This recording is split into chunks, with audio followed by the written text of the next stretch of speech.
How to change Twitter profile picture. So if you want to change Twitter profile picture, then first of all open up a browser, any browser that you are comfortable with. I'm here with Google Chrome browser, and now open up your Twitter application, or you can also search for twitter.com. And after searching, log into your account, and after logging in, on the upper left corner you will have this profile. You can click on your profile. Before proceeding, make sure to like and subscribe our channel for more videos. And now you can click on edit profile, and then click on your profile which has the camera icon, and you can choose a photo.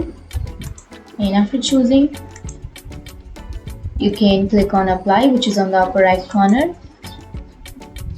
and then click on save.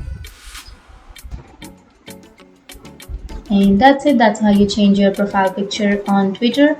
And if you have any questions, feel free to comment below. Thanks for watching.